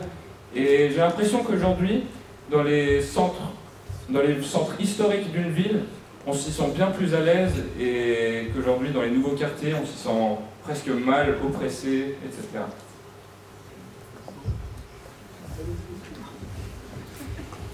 Quelqu'un veut répondre à ce constat? Depuis très longtemps, les urbanistes, depuis l'époque romaine, l'Antiquité, l'urbaniste a dans sa charte 3 dimensions dans le projet et dans le traitement de l'espace. Le premier élément, c'est la nécessité. Les premiers urbanistes ont dit cela, Vitruve, ça a été pris à la Renaissance, il y a toujours. La nécessité, c'était, c'est pour ça qu'il faut des compétences parfois spécialisées, c'était tenir une maison solidement. Donc, plus tard, ça a venu respecter les lois de la gravité. Et aujourd'hui, cette nécessité, pour moi, dans le domaine de l'urbanisme, c'est certainement maîtriser la transition écologique et énergétique. C'est une nécessité absolue. L'impératif écologique, aujourd'hui, est un des moteurs de la transformation urbaine. Mais il y a un autre élément qui vient s'ajouter, c'est le confort, la commodité. Et je pense que là, ça va dans tous sens. C'est-à-dire, au-delà des constructions que nous faisons, qui doivent être évidemment respecter les lois de la gravité, tenir ensemble, mais aussi aujourd'hui les lois de la thermodynamique, faire en sorte que nous ne dépensions pas trop d'énergie et trop de matière en faisant nos villes, en les construisant. Il faut construire des espaces confortables pour tout le monde. C'était la deuxième notion, et donc, dire confortable, aujourd'hui on interprète, autrefois c'était une France qui commandait l'autorité politique pour faire la ville, aujourd'hui ça a changé. Nous sommes dans un domaine dans l'urbanisme qui est participatif, collaboratif, et c'est répondre aux usages des gens. Et donc c'est l'idée qu'on doit quelque part penser à une ville à échelle humaine, à l'échelle de l'individu. Et donc construire ces espaces de manière à répondre à l'usager et à l'usage, qui doit en avoir la maîtrise.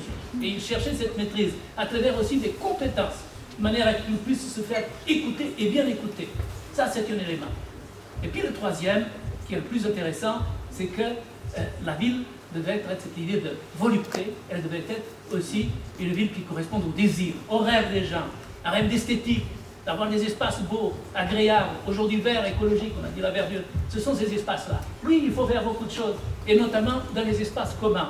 Parce que si la ville est une affaire de tous, l'urbanisme est une affaire de tous, l'espace public, c'est notre espace le plus démocratique et qui va être le mieux construit pour que tout le monde, pauvre et riche, puisse pouvoir bénéficier de ces espaces dans de bonnes conditions, avoir les aménités nécessaires, les services qu'il faut.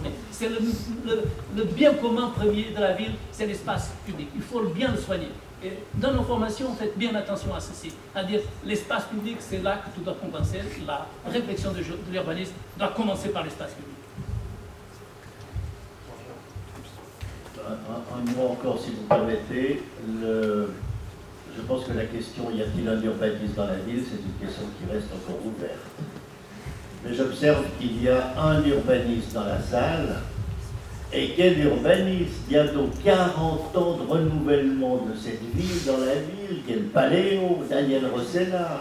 L'expérience qu'il a de bâtir et de rebâtir et de continuer de bâtir et de finalement arriver à conduire ces projets comme il les conduit, je pense que c'est exemplaire.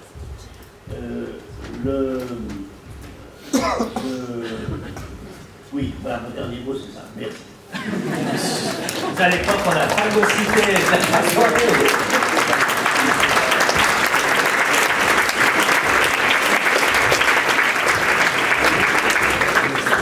Alors, merci beaucoup aux intervenants de cette session. Merci à vous, le public. Je vous invite à l'apéritif et aussi le 30 mars prochain à l'urbanité qui sera sur la valeur du sol. Merci beaucoup.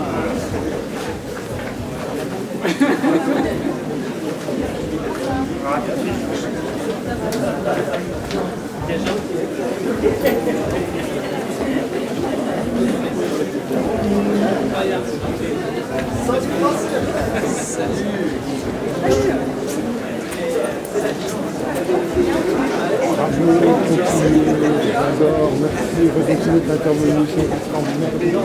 Pardon, madame, merci. Vous après le chemin contraire, même le mot, quand je l'ai la finir, que tu